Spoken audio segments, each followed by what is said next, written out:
bacaannya. Monggo Bu. Matur nuwun Ustaz. Bismillahirrahmanirrahim. Assalamualaikum warahmatullahi wabarakatuh.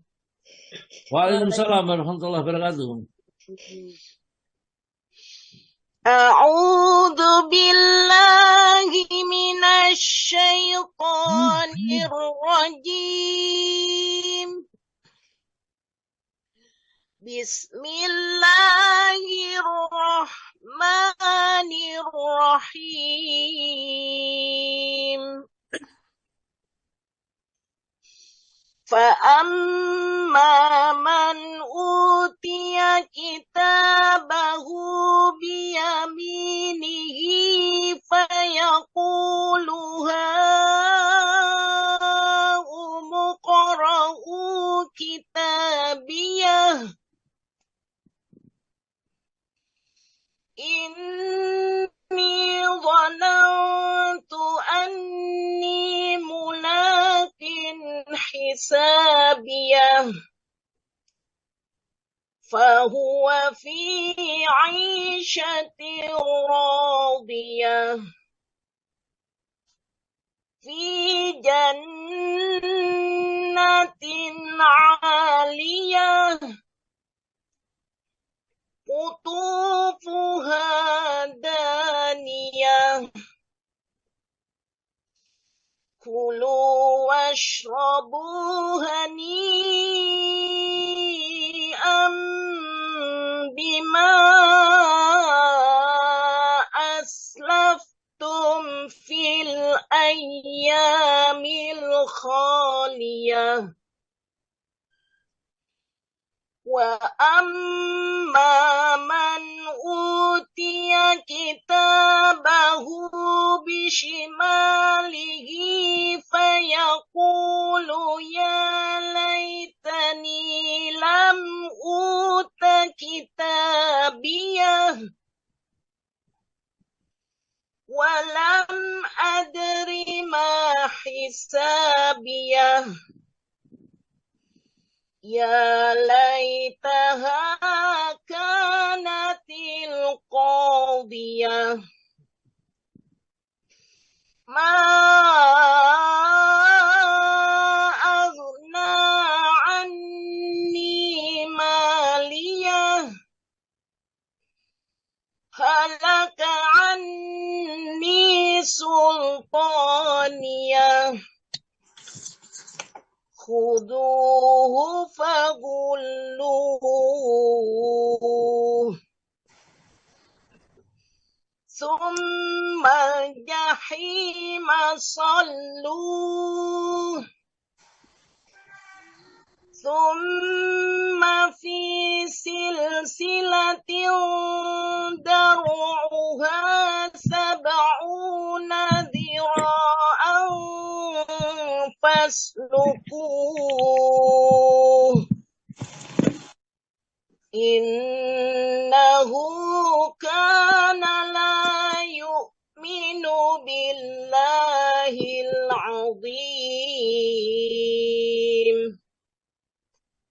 وَلَا يَحُضُّ عَلَى طَعَامِ الْمِسْكِينِ فَلَيْسَ لَهُ الْيَوْمَ هَاهُنَا حَمِيمٌ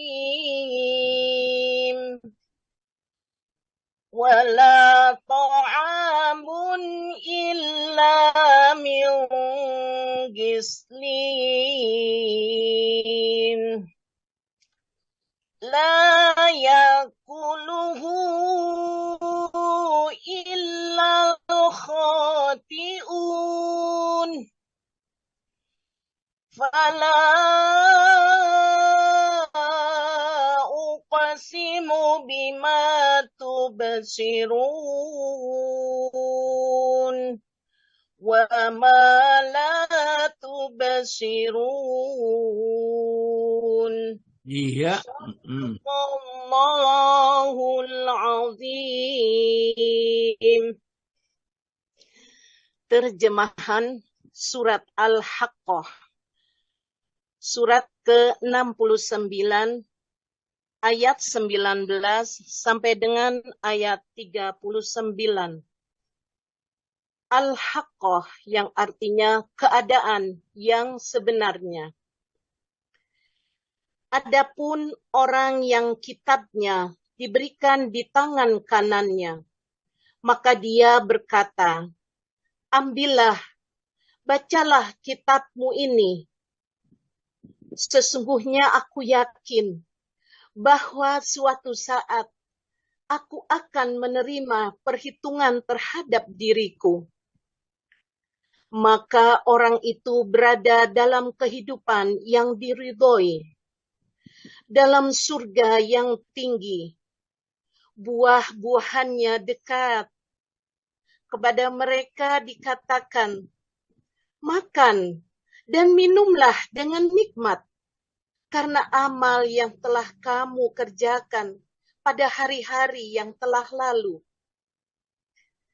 Dan adapun orang yang kitabnya diberikan di tangan kirinya, maka dia berkata, kitabku ini tidak diberikan kepadaku, sehingga aku tidak mengetahui bagaimana perhitunganku.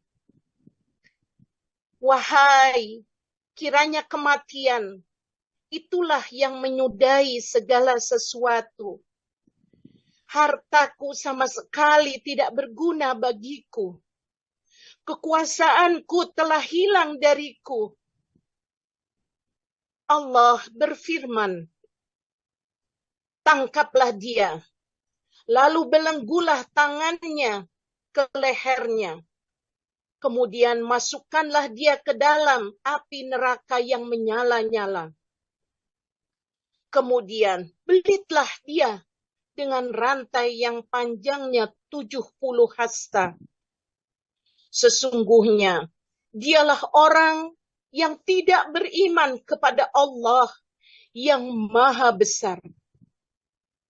Dan juga dia tidak mendorong orang lain untuk memberi makan kepada orang miskin. Maka pada hari ini, di sini tidak ada seorang teman pun baginya. Dan tidak ada makanan baginya kecuali darah dan nanah. Tidak ada yang memakannya kecuali orang-orang yang berdosa.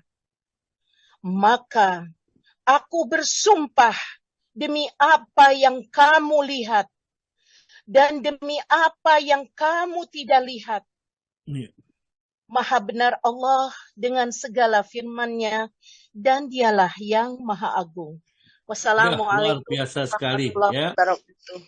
Saya kalau mengikuti bacaannya Bu Lina, Masya Allah ya, bacaannya benar, ya, makhrajnya bagus, tidak ada yang salah menurut saya, ini, ya.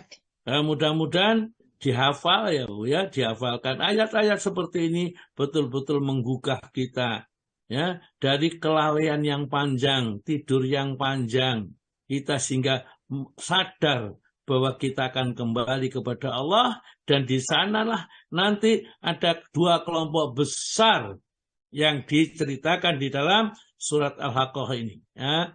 Al-Haqqah itu hari kiamat, salah satu namanya hari kiamat itu Al-Haqqah, hari yang pasti, yang benar, yang pasti terjadi. Besok tatkala mereka itu mendapat hisab dari Allah, maka akan diterbangkanlah kitab-kitab mereka ini. Ya, di padang mahsyar ini. Setelah diterbangkan, mereka sama mengambil. Ada yang mengambil dari tangan kanannya, ada yang mengambil dari tangan kirinya, ada yang mengambil dari belakang punggungnya sebenarnya. Jadi kalau di belakang punggung itu diterangkan di dalam surat nomor 84 nanti ayat ke-10, 11, 12 ya. Nanti kita bicarakan. Nah, Allah menjelaskan orang yang menerima kitab, yang mengambil kitab amal catatnya dari tangan kanan. Fa'amamun utia kitabahu. Maka adapun orang yang diberikan oleh Allah kitabnya, ya, biyaminihi, dari Allah sebelah kanan, dari tangan kanannya, fayaqulu, maka dia langsung berkata, ya, ha umukra'u kitabiyah, wahai teman-temanku, ini tolong baca ini kitabku, baca ini kitabku. Karena setelah dia lihat, seluruh amal solehnya akan nampak di sana. Ya, tatkala ikut kajian, tatkala ikut sedekah, tatkala ikut kurbannya, semua ada. Ya, tercantum, terpampang di sana, pahalanya semua ada. Ya, jadi mereka merasa gembira, sedangkan maksiatnya sudah banyak yang dihapus oleh Allah Subhanahu wa taala. Ya, kecuali dosa-dosa kecil yang nanti tatkala menghadap Allah dihapus. Fa kafir ana sayyiatina wa tawaffana ma'al abrar. Begitu. Nah, kita di dalam surat Al-Imran itu disuruh selalu berdoa dengan ini. Ya. Kemudian ha ummu qra'u kitabiyah. Ini sesungguhnya aku dhannantu ani, bahwa sesungguhnya aku telah yakin, ya, mulakin hisabiyah, bahwa nanti di akhirat akan menemukan saat-saat dihisab seperti sekarang ini. Jadi kita harus mikir ini. Allah Ta'ala menjelaskan saat-saat kita dihisab, seluruh amal kita akan dipertontonkan kepada kita. Ya, pada saat itu kelihatan semua apa yang dulu tidak kelihatan. Ya, pandangan mereka jadi tajam sekali untuk melihat sesuatu yang biasa tidak kelihatan. Malaikat terlihat, jin terlihat, amal soleh itu bentuknya seperti apa, dikerjakan di mana, demikian juga perbuatan maksiat. Yauma yu'raduna, ya, di hari mereka dinampakkan amal baiknya pada saat itu, ya, juga dan amal buruknya. Maka dia mengatakan, lau annahu bainahu amatan ba'idah. Alangkah baiknya kalau seandainya cara itu jauh sekali, ya. Jadi tidak lagi diputuskan pada saat itu. Jadi kemudian Allah mengatakan bahwa maka dia yang mendapat kitab amalan dari sebelah kanan itu bi isyati radiyah, mereka mendapat kehidupan yang memuaskan. Surga yang penuh dengan kenikmatan, keridhaan dari Allah, ujian dari malaikat. Dikumpulkan anaknya, istrinya, dari taulanya, semua yang dicintainya berkumpul di dalam surga. Betapa gembiranya. Tidak usah memikirkan masalah mencari penghidupan, pekerjaan apa, mengerjakan laptop di rumah, tidak ada. Ya, semua langsung akan diberikan apa yang kita minta. Ingat, saya memikirkan yang begini, itu pikiran saya sendiri. Orang-orang ahli surga itu, di dalam keterangan itu dia katakan dia makan bukan karena lapar, minum bukan karena haus. Kalau begitu apakah sebenarnya mereka itu punya usus, punya perut yang ada ususnya gitu seperti kita sekarang?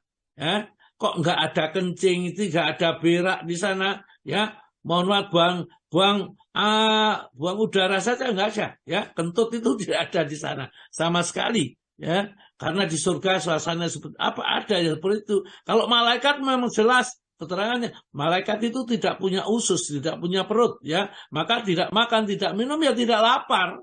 Ya, karena apa? Karena Allah membuat seperti itu. Ya, ada orang yang bertanya begini, bagaimana mungkin masuk akal orang makan, orang minum, ya di surga itu, lah kok tidak berak, tidak bisa kencing? Itu bagaimana? Gak masuk akal keterangan. Maka agama Islam yang di dalam keterangannya tentang akhirat itu tidak bisa diterima, katanya. Orang saya melihat di perdebatan. Kemudian mereka, orang-orang Islam memberi contoh. Pak, coba perhatikan sampean dulu di perut ibu sampean. Ya, itu sampean punya perut tambah itu, ya, punya usus pada saat itu, ya, makan dan minum, ya, dari nutrisi yang dimakan oleh ibunya. Tapi ada bayi itu mengeluarkan kotoran di sana, minum ada, ya tidak ada. Itulah kekuasaan Allah Subhanahu wa taala. Demikian juga di surga. Besok tidak makan, ya, atau makan itu karena penghormatan Allah, itu seperti itu, tapi dia merasa kenyang terus dan tidak pernah buang air besar. Lain dengan orang yang di neraka, ya. Jangankan makanan, minuman, ya. Siksanya itu kita dipisahkan sama suami, sama istri, sama anak, sama tetangga, sama teman, itu sudah menderita. Sehingga kalau kita menjerit, kita sambat, tidak ada teman sebelahnya itu yang tahu kepada kita nggak direken. Ya. Saya masih ingat pada saat kena COVID itu. Teman saya itu, saya berteriak-teriak minta tolong, ada orang liwat, tidak pernah memperhatikan. nggak mau buka pintu nolong, enggak. Padahal saya sudah dalam susah mengambil ini, nggak bisa bernapas pada saat itu. Ya, masing-masing memikirkan dirinya sendiri-sendiri. Ya. Wa wa fi insyati radiyah, mereka di dalam kehidupan yang sangat diridhoi oleh Allah Ta'ala. Fi jannatin aliyah, di dalam surga yang tinggi. Surga itu tinggi, neraka itu rendah. Ya. Tetapi meskipun demikian, jaraknya yang barangkali tidak bisa kita ukur dengan meter, ya, itu masih bisa orang surga dan orang neraka saling berbicara, saling menanyakan. Ya. Tanya penghuni surga itu, wahai saudaraku penghuni yang masuk neraka ini, saya sudah pernah mendapatkan janji yang dijanjikan oleh Allah kepadaku, yakni surga yang penuh kenikmatan, surga yang sangat menyenangkan, diberikan semua yang saya inginkan. Sekarang saya tanya, apakah tuan-tuan yang di dalam neraka itu juga sudah mendapatkan janji yang dijanjikan oleh Allah kepadanya? Ini itu baca surat Al-A'raf, ya. Nanti mulai ayat 40 ke bawah itu ada ceritanya seperti itu. Nah, apa jawabannya penghuni neraka? Ya, na'am, yaitu. Jadi mereka tidak bisa menjawab kalimat yang banyak. Na'am, benar, ya. Allah Ta'ala menjanjikan dengan janji yang benar, saking panasnya dia tidak bisa berkata lebih banyak kecuali na'am. Saya masih ingat dulu pada saat ngaji di Al-Falah itu diterangkan Ustadz Khalid Abri almarhum itu, mudah-mudahan dia dirahmati oleh Allah. Ustadz kita ini almarhum Ustadz Khalid Abri, dia menerangkan saking panasnya, saking deritanya yang tidak tertanggungkan, dia aja bisa mengatakan na'am, ya, seperti itu. Ya. Masya Allah, ya, mudah-mudahan kita selamat ini. Fi jannatin aliyah, di dalam surga yang tinggi, utufu wazaniyah, buah-buah pun zekat, ya. Wazaniatan alaihim dilaluha wa dzulilat kutufuha tadlila, kata Allah Ta'ala di dalam surat nomor 76 ayat 14 ini, ya. Dan buah-buah surga itu dekat, sedekat-dekatnya, dan dimudahkan memetik semudah-mudahnya. Tatkala kita duduk, memetik sambil duduk bisa. Tatkala kita berbaring, kita bisa memetik sambil berbaring. Tatkala kita berdiri, bisa memetik sambil berdiri. Jadi pokoknya orang penghuni surga itu oleh Allah dimuliakan apapun, dengan cara apapun, sebagai wujud nuzulan min ghafurir rahim, sebagai penghormatan bagi Allah yang Maha Pengampun dan lagi Maha Penyayang. Ya. Kemudian dikatakan kepada mereka ayat yang ke-34, kulu, makanlah wahai penghuni surga, wasrabu, minumlah minumannya, khomernya, madunya, ya, susunya, airnya yang sangat segar sekali. Kulu wasrabu hani'am, ya, dengan perasaan puas, bima aslaftum fil ayamil khaliyah, karena persiapanmu dulu beramal di dunia dengan amalan-amalan yang luar biasa itu, ya. Maka sekarang penghormatan dari Allah Subhanahu wa taala, makan, kulu wasrabu, makan dan minumlah, hani'am, dengan penuh kenikmatan, penuh kesenangan, ya. Bima aslaftum fil ayamil khaliyah, karena persiapanmu tatkala di dunia, kamu selalu berbuat baik, tidak menyakiti hatinya orang, sedang membantu orang lain, begitu, ya. Mudah-mudahan kita seperti itu. Saya kadang-kadang iman-iman, kalau di grup-grup yang sudah baik ini, orangnya sudah sangat rukun-rukun ini, tiba-tiba di-share masalah politik, masalah pilihan presiden dan lain-lainnya, maka menjadi salah satu itu diantaranya menjadi nggak senang, ya. Kenapa kajian yang ada ini kok diisi seperti itu? Padahal pilihan saya tidak sama dengan pilihan dia. Ya begitu, ya. Jadi sebaiknya kalau yang nge-share di grup-grup ini hal-hal yang berkaitan dengan agama saja. Diingatkan bagaimana akhlak yang baik, bagaimana, ya, sesuatu yang mesti kita lakukan, yang membuahkan nikmat dan seterusnya. Tidak usah nge-share yang tidak sama di antara kita pendapatnya. Kalau sholat malam itu share boleh, karena apa? Karena mereka setiap kita pun juga pasti senang sholat malam. Baik, kita lanjut ini, ya. Kulu wasrabu, nah ini bima asrabtum fil alamil khaliyah, fil ayyamil khaliyah, ya, hendaklah kamu makan, minum, ya, sepuas hatimu, itulah, ya, yang balasan yang diberikan oleh Allah, karena amal-amalmu di dunia adalah amal-amal yang soleh, yang diridhai oleh Allah. Ini satu episode selesai. Kemudian episode berikutnya, Allah menceritakan supaya kita tanam, terkenang di dalam diri kita ini. Yang senang seperti itu, sekarang yang tidak senang seperti apa? Yang pasti juga itu benar. Janjinya Allah itu bukan dongeng. Ya, seorang ibu kepada anaknya tatkala tidur, bukan. Ini adalah Allah cerita kepada kita untuk kita imani dan kita supaya mengamalkan apa yang dianjurkan dan menjauhi apa yang dilarangnya. Fa'amaman utia, ya, kita bau. Adapun orang yang diberikan kitab amal catatannya, ya, catatan amal itu bisimalihi dengan tangan kirinya atau arah kirinya, fayaqulu, maka mereka mengatakan, ya laitani lam uta kitabiah, alangkah baiknya aku tidak menerima kitab ini. Setelah dilihat di dalam kitabnya perbuatan dosa, perbuatan maksiat, hukuman-hukuman yang akan diterima itu mengerikan sekali, menakutkan sekali. Belum masuk neraka itu sudah tersiksa dia. Dia mengatakan, ya laitani, alangkah baik, celaka. Alangkah baiknya seandainya lam uta kitabiah, kami tidak diberi kitab amalan catatan ini, karena kitab catatan ini menggelisahkan, ya, bagi mereka yang menerimanya. Walam adrima hisabiah, dan saya kalau tidak diberi kitab amal catatannya, dan kan nggak ngerti kan hisabnya, saya itu tenang rasanya nanti. Nah sekarang kan nggak bisa tenang. Ini kamu neraka masuk neraka ladha, neraka hawiyah, neraka khutamah, neraka syakor. Waduh, ya, semua neraka itu tidak ada yang menyenangkan. Di nama neraka syakor begitu dimasukkan, dicabut kulit kepalanya, dibakar, ya, kemudian dimasukkan lagi dan seterusnya, ya. Neraka hawiyah, neraka yang sangat panas, alati tatolnu al-afidah, panasnya begitu tersentuh kulit, masa langsung merambat, membakar hatinya. Bagaimana panasnya seperti itu? Masa kita akan masuk ke sana? Ya, mari saudaraku, ya, ayat-ayat seperti ini saya sangat suka sekali membaca ini. Kenapa? Mengingatkan saya sendiri. Ya, kalau yang diingatkan nyenangkan terus, kita lalai. Tetapi kalau yang menakutkan terus, kita menjadi pesimis, ya. Kadang campur berita gembira dan berita yang menakutkan ini, ya. Walam adrima hisabiah, aku tidak mengerti hisabku, ya laitaha kanatil qadiyah. Aduh, seandainya, ya, kematian itu sebagai ujung dari segalanya dan menyelesaikan seluruh masalah, senang. Karena setelah mati tidak ada apa-apanya, tidak ada hisabnya, tidak ada perhitungannya. Jadi dia mengatakan, ya laitaha kanatil qadiyah. Alangkah baiknya kalau kematian itu sudah menjadi akhir dari segala-galanya, sehingga tidak mendapatkan hisab lagi. Ya,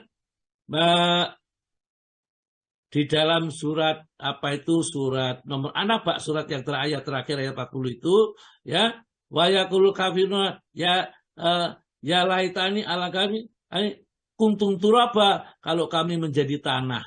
Kalau menjadi tanah itu tidak dihisab, tidak diapa-apakan, karena tanah tidak berada beban hukum. Jadi manusia nanti akan mendapat hisab. Jadi padahal yang satu dapat di surga itu senang sekali. Kemudian dia mengatakan, ma'agna animaliyah.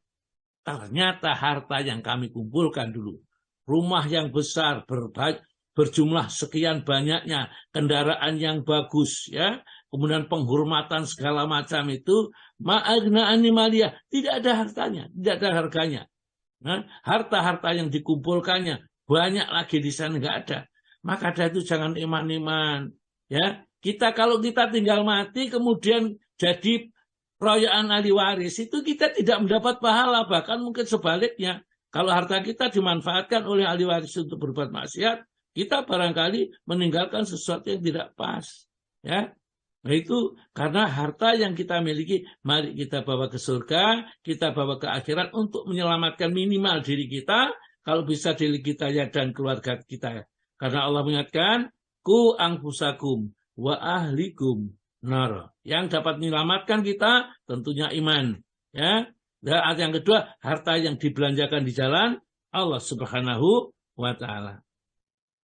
Ma'agna animaliyah, halakanya sultannya.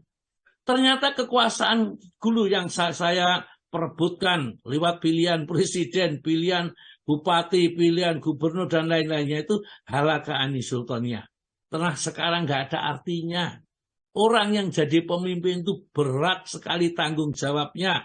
Ya. Dikala 3 pemimpin itu satu saja yang masuk surga, yang lainnya itu harus mempertanggungjawabkan. Ya. Memang di dalam hadis disebutkan termasuk orang yang dilindungi oleh Allah di bawah arsy-Nya itu adalah seorang pemimpin yang adil. Ya. Ya, siapa sekarang pemimpin yang tidak lepas dari caci maki orang? Ada saja. Dan dia bangga lagi, itu bahayanya. Maka jangan kita ikut-ikut mencaci. Kenapa kok tidak boleh? Nanti kita itu amal kita serahkan kepada mereka, kita sadar. Tidak sadar, entek kita sudah. Ya, tidak sholat malam, umroh, haji, ya, sedekah kita habis untuk mencaci seorang, menghina seseorang, melecehkan orang. Kenapa? Nah, kita di Indonesia sama-sama muslim semua. Nah, kalau kita orang muslim itu kehormatannya tidak boleh dihinakan, dilecehkan. Kita lanjutin ya. Kemudian khuduhu wa hulu, tangkap dia. Ya, orang yang di dunia itu hanya mengandalkan harta-hartanya saja, ya, tidak mau taat kepada Allah, jabatannya dan seluruhnya itu khudu, tangkap mereka, wa hulu, dan ikat mereka, ya, dibelit dengan rantai, dibelenggu mereka itu. Sumal jahimu soluh, kemudian setelah dibelenggu, tangannya diletakkan di dalam kepalanya, diikat dengan 70 hasta. Kenapa 70 hasta? Orang neraka itu besar-besar, ya, sak gedung istana-istana besarnya. Maka ya, untuk mengikatnya juga besar, ya. 70 hasta. Ingat, rantainya bukan rantai besi biasa, rantai yang terdiri dari api neraka, ya. Menyala-nyala, jadi kita tidak ada yang ingat. Sudah dirantai seperti itu, summa jahimu soluh, kemudian lemparkan dia ke dalam neraka jahim. Summa fil silsilati dar'uha sab'una dirakan wasulukuhu, ikat mereka, ya, dengan rantai yang panjangnya 60 hasta, itu 35 meter, ya. Jadi mereka itu kalau diikat dengan 35 meter rantai besi itu baru nutut, ya. Kalau sekarang enggak, 35 meter dari 60 hasta. Kenapa? Apa yang menyebabkan mereka sampai begitu hinanya mereka di dalam neraka? Innahu, sesungguhnya dia dulu tatkala hidup mereka, karena adalah la yu'minu billahi azim, tidak mau beriman kepada Allah yang Maha Agung. Dia kafir, ya, dia menentang perintahnya. Ramadan disuruh puasa, tidak puasa. Sudah mau puasa seenaknya sendiri, tidak mengikuti syariat yang benar, ya. Wala yahuddu ala ta'amil miskin, salah yang kedua. Ya, ini meskipun dia puasa, barangkali orang itu Islam, namun tidak mau menganjurkan untuk memberi makan orang miskin, ya, apalagi dia sendiri. Berarti ini adalah buruknya orang yang berbuat baik, berbuat jahat ini, ya. Jadi dia sendiri tidak mau mengeluarkan hartanya untuk menolong orang lain, nganjurkan saja tidak. Jadi paling tidak, jadi kalau kita nanti, ya, bulan besar ini, kalau kita dia satu kurban, ajaklah orang lain, ya. Kalau kita masih belum mampu, ya tidak apa-apa. Karena kita, kalau kurban itu hukumnya sunnah, kalau bisa, ya kita laksanakan untuk menambah derajat kita, atau untuk menghapuskan sebagian dari dosa yang kita lakukan, silakan kerjakan. Kalau tidak, ya ngajaklah orang lain, ya, ayo ikut di tempat saya, itu ada, ya, seperti itu. Karena apa, ya, ternyata hal-hal seperti itu akan menyebabkan kita dimuliakan oleh Allah, ya. Falaisa lahul yauma hauna hamim. Oleh karena itulah mereka besok di akhirat itu tidak punya teman, ya. Karena temannya sama-sama ahli neraka, teman-teman yang baik itu tidak ada. Wala ta'amun illa min ghislin, dan tidak ada makanan bagi mereka itu illa kecuali min ghislin, dari darah bercampur nanah yang baunya busuk, ya, harus diminum dan harus dimakan itu. Ya, tidak ada makanan. Di dalam surat nomor 88, ya, itu laisa lahum ta'amun illa min dhari, ya tidak ada makanan kecuali makanan yang berduri, makanan zakum. Jadi banyak sekali jenis makanan yang dimakan oleh ahli neraka, itu tergantung pada tingkat dosa dan maksiat yang diperbuat mereka itu tatkala hidup di dunia, ya. Jadi wala ta'amun illa min ghislin layak kuluhu ilal khotiun. Enggak ada yang mau makan itu kecuali orang yang penuh dosa, banyak maksiat yang dikerjakan di dunia. Makan-makan seenaknya, di babi dimakan, barang-barang haram dimakan semua. Besok disuruh makan min ghislin, dari makanan yaitu darah dan nanah, ya, para penghuni neraka. Jadi neraka itu berluka terus, mengeluarkan darah, mengeluarkan nanah yang baunya busuk sekali, itu disuruh makan kepada penghuni neraka ini, ya. Kemudian ada ayat berikutnya, tak sabarnya, fala uqsimu bima tubsirun, aku bersumpah dengan apa yang kamu lihat, wa ma la tubsirun, dan apa yang tidak kamu lihat, innahu laqaulun rasulin, sesungguhnya Al-Qur'an itu betul-betul firman Allah yang disampaikan oleh malaikat yang mulia kepada Rasul yang mulia di bulan yang mulia, di bulan Ramadan. Ya, Allah, nanti kita teruskan pada penjelasan yang lain. Mari kita lanjutkan dengan fokus ke sana. Saya Sabik ini, ya. Pak Tomo ada? Tidak ada? Ada, Ustaz. Ya, kita lanjutkan kemarin Pak Tomo, ya. Kita lanjut mandi, berhias, menggosok gigi, dan berharum-harum. Monggo, Pak. Bismillah. Mandi, berhias, menggosok gigi, dan berharum-haruman. Semua yang tersebut itu disunnahkan bagi orang yang hendak menghadiri pertemuan dengan orang banyak, terutama sholat Jumat di masjid. Maksudnya, adapun orang yang tiada akan menghadiri Jumat, tidaklah disunnahkan mandi Jumat, berdasarkan hadis Ibnu Umar, bahwa Nabi SAW bersabda, siapa yang menghadiri Jumat, baik laki-laki maupun wanita, hendaklah ia mandi. Sebaiknya orang yang tak hendak menghadirinya, baik laki-laki dan wanita, maka tidak perlu ia mandi. Menurut Nawawi, Baihaqi juga meriwayatkan hadis dengan lafaz seperti itu dengan isnad yang sah. Ya, terus? Dalam hal ini tidak ada perbedaan di antara laki-laki dan wanita, besar atau kecil, tua atau muda, musafir atau mukim. Ringkasnya, hendaklah dalam keadaan bersih dan berhias dengan jalan mandi dan mengenakan pakaian yang terbaik, menggosok gigi, dan harum-haruman. Mengenai masalah ini ada beberapa hadis, diantaranya dari Abu Sa'id, dari Nabi SAW, sabdanya, setiap seorang muslim hendaklah mandi pada hari Jumat, mengenakan pakaiannya yang terbaik, dan kalau punya hendaklah pula memakai harum-haruman. Riwayat Ahmad, Bukhari, dan Muslim. Ya, jadi itu kalau laki-laki, kalau wanita itu mandinya tetap dianjurkan, tapi pakai wangi-wangiannya, ada wangi-wangi yang tidak menyengat, ya sekedar untuk menghilangkan bau badan yang tidak enak itu. Karena wanita pun juga boleh, ya Jumatan itu boleh, seperti kemarin yang dipanggil oleh Allah, ya ayyuhalladzina amanu idza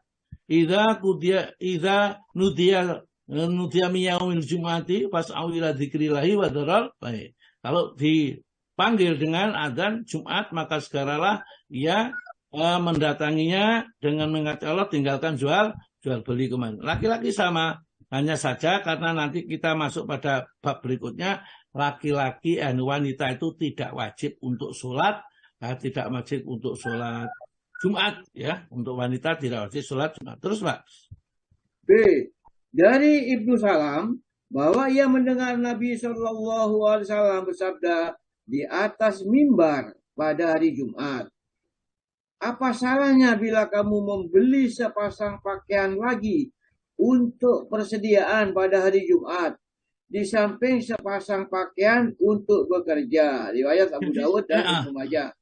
Jadi sebaiknya Pak, ya kita itu kalau menurut sunnah Nabi, pakaian hari Jumat itu beda dengan pakaian kerja, pakaian sehari-hari beda, ya, karena disuruh menyiapkan pakaian khusus hari Jumat. Ada beberapa sahabat ini yang dia membeli pakaian yang terbaik, yang mahal itu untuk hari Jumat saja dipakai, hanya untuk selanya tidak dipakai. Karena memang kata Nabi untuk hari Jumat itu karena kumpul orang banyak, jangan sampai bau kita tidak sedap dan pakaian kita juga baunya mengganggu orang lain. Pilih pakaian yang terbaik. Jadi kalau Nabi kita selalu memakai pakaian yang lengan panjang gitu, usahakan kalau Jumat itu berpakaian pakaian lengan panjang, apalagi kalau kita punya pakaian putih yang kita juga disunahkan untuk memakai pakaian yang putih, ya. Terus monggo Pak. C.